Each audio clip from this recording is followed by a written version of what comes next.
Have you ever been in a situation at a party or a social gathering and you have a tough time connecting with people? Very common. Unfortunately, in the game of real estate, the people with the gift of gab are the ones that get the most opportunities. In today's episode, I'm going to break down how you can improve your social skills to be successful in real estate. So the first topic I want to get into are transitions. So transitions are a way in which you move from topic to topic.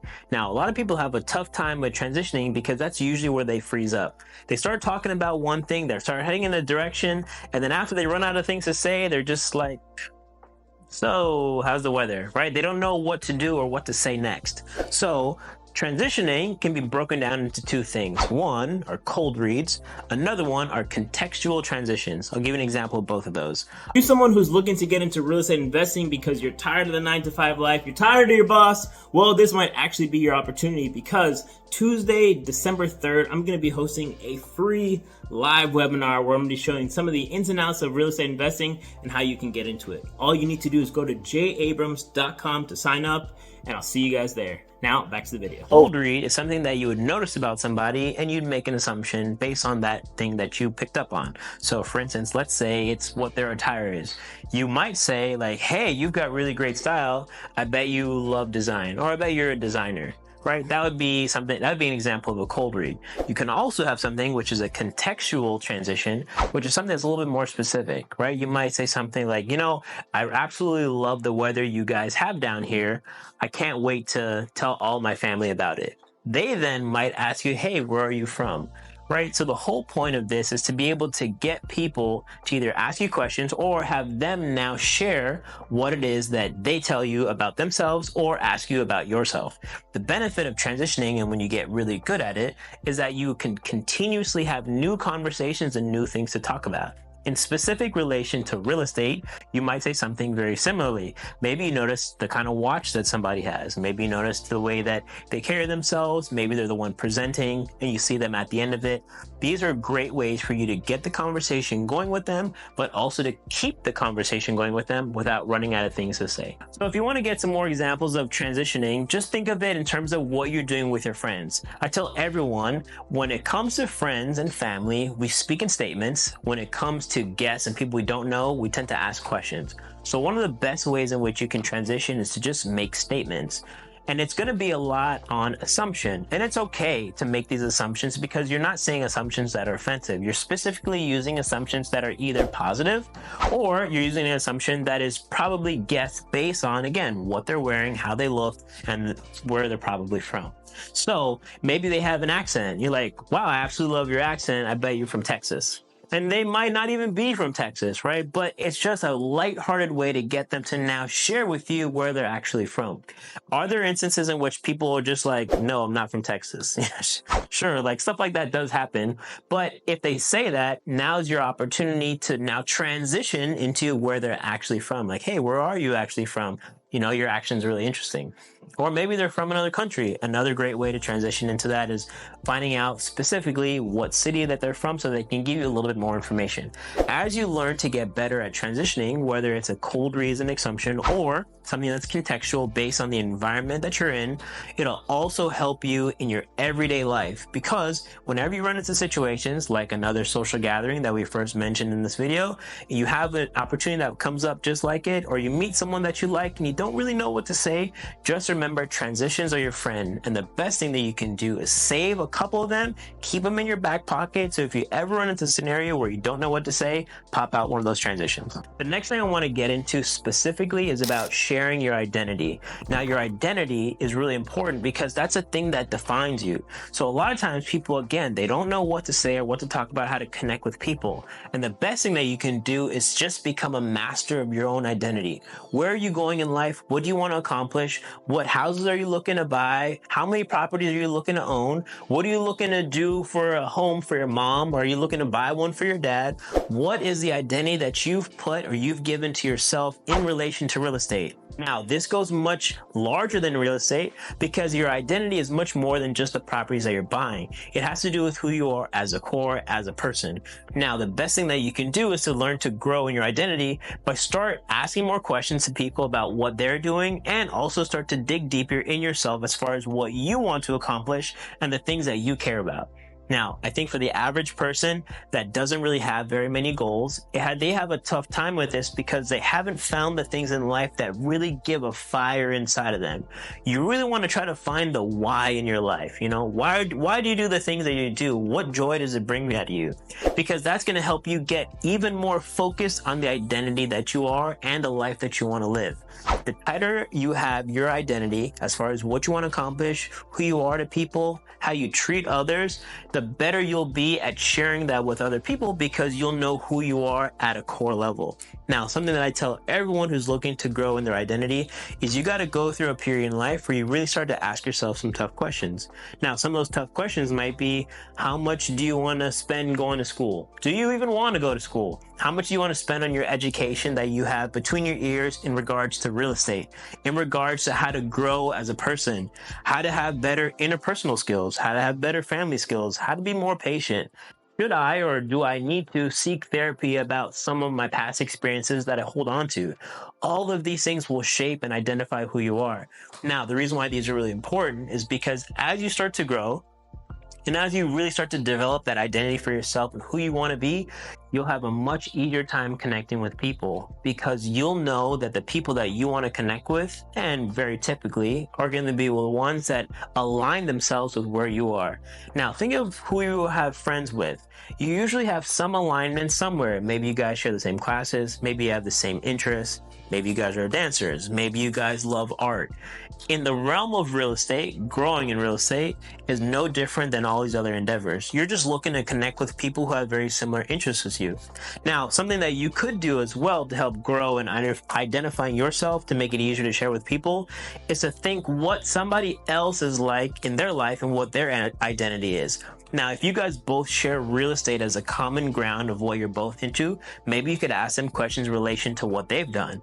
Hey, how much have you grown in real estate? Or how many properties that you have? Or wow, I absolutely love your outfit. You're doing so well for yourself. I can already tell. I bet you probably got 20 properties. Now, again, it's really lighthearted and it's not supposed to come across as anything more than just that, as a means to continue the conversation and keep it going. So I want you to use this chance now when you're running into people who are real estate professionals and you're looking to grow and connect with them. Just remember some of the topics that I just talked about. One being transitioning and another one being about sharing your identity. So that when you run into that situation, you don't know what to say, you're trying to figure out how to connect with this person, think of yourself and think of them so you can put the two of them together. Something else to mention about identity are specifically things that you know make you stand out from the crowd.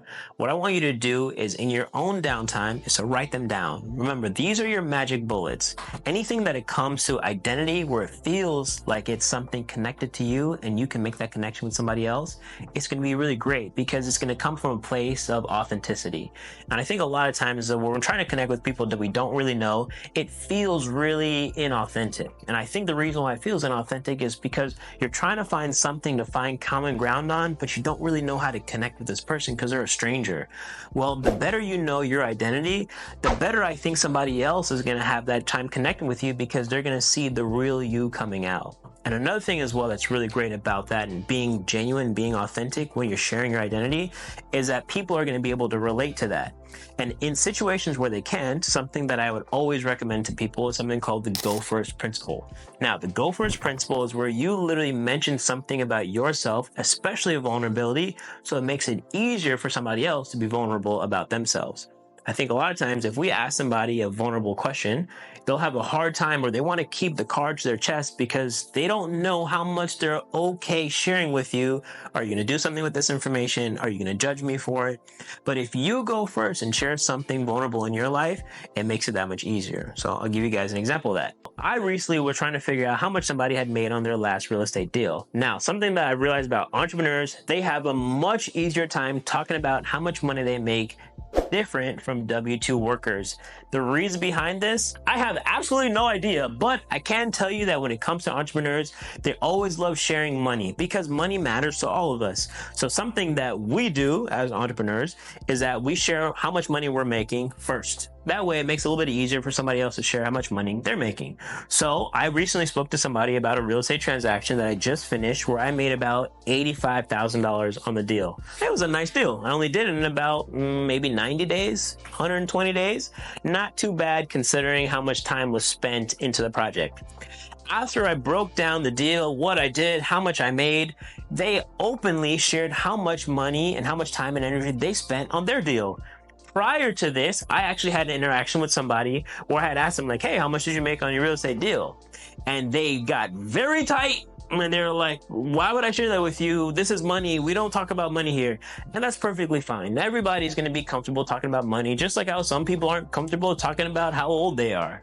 There's nothing wrong with that. But something that I find is that if you find that you're in a situation where you're wondering genuinely what somebody is interested in, how much money they make, what they want to do, some stuff that can be personal questions, best way to do it is to use the go first principle, because if you share what you feel vulnerable about first, it makes the door that much easier for somebody else to walk through and them sharing next. Last topic I want to get into for today is body language. Now, body language is something that is so crucial because they say 90% of our communication is nonverbal. So that goes to show you that even if you're saying craziness, people care more about how you're delivering the message and what you look like, more so than the actual words that they're saying. Now, for all you guys listening at home, I hope you're paying attention to my words more than my body language, because this is about content that you can use today in your real estate endeavors. But in the event that you aren't listening to it, I specifically want to bring up body language, because one of the things that I taught, and this is back when I was teaching a lot of stuff with dating, was that your body language communicates a lot about how you feel about yourself and also what was happening to you internally. And one of the things that was beneficial to the people that were learning this was that if you stood up straighter, if you smiled more, if you're more engaging with your eye contact, the really small things that when you put them all together make a huge difference that people don't consider enough, I think this will also be a really great way for you to make a connection. One of the things that I found over the last couple of years is that the people who smiled the most, I found that others viewed them to be incredibly charming. I don't even know that they said anything that was necessarily charming, but I found that the way they communicated and that subtle smile did everything for them.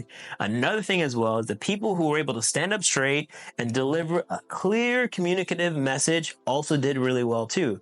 And mind you, these are people who don't even necessarily have any real estate. They don't own anything. Maybe they haven't even done any real estate deals. They're just people that specifically know how to connect with someone and know how to make somebody feel good. And I think a lot of times when we're trying to connect with people, we're so internally focused that now creates some awkward tension there where we're just like, I want to leave this situation because I don't know what to say. But if we now make it external and we focus on the things that somebody can feel and see, like smiling, like our presence, our body language, asking good questions, relating to them, all these now make that connection that much easier. Another thing with body language as well is how it's being delivered, not necessarily the words themselves, because all that deals with nonverbal communication. So a lot of times you have people who are making a presentation, or even after, you're just sitting down talking to them and they've got their eyes looking around, or they don't know how to ask questions that seem genuinely interesting. I feel that's another reason why people have a hard time connecting. I actually just recently met somebody who is a real estate hero of mine, a freaking hero. I met the guy, and as I went to meet him, he was standing up on stage. He had a whole big topic that he was going over with some people. A whole line wanted to meet this guy. And I was like, okay, cool. I get in line. I'm probably like number 5 or number 6 in line. And the 4 or 5 people in front of me were all women. And mind you, this is a guy. This is like a real estate hero guy that I had. So I saw him meet all these ladies. Hey, sweetheart. Hey, baby girl. How you doing? I'm always kind of like, baby girl? Like, we're in a professional setting. You calling her baby girl? Anyway, that's just kind of like rolling through my mind. Put all that aside. I finally get up to him and I went to shake his hand. I'm like, hey, absolutely great. Pleasure meeting you. I've been a big fan. I read your last book, yada, yada. This guy, he wasn't even looking me in my eyes. And after about 30 seconds, I was like, yeah, I have no interest in talking to this guy any further, because I realized everywhere he was looking was related to another girl that had just walked by that he was talking to. So I was like, oh, okay, I see what this is. This isn't even about meet and greet the people that came here to support you. This is meet and greet ladies. This guy actually wanted to be on some kind of dating workshop more so than he wanted to be on something specific related to real estate and connecting with other business professionals. But you know what? I realized that's all that I needed to know so that I I can say to myself, hey, I have absolutely zero desire to connect with you any further. And that's okay. Sometimes you're going to run into people that you realize you're just not going to have a connection with, or they just don't care to connect with you. And as long as you accept that and don't judge yourself for it and don't make yourself feel differently because of their desire to connect or not connect with you, then it just makes your life a lot healthier. If you guys gain anything from this video, please like and subscribe to the channel. And until next time, I'll catch you in the next video.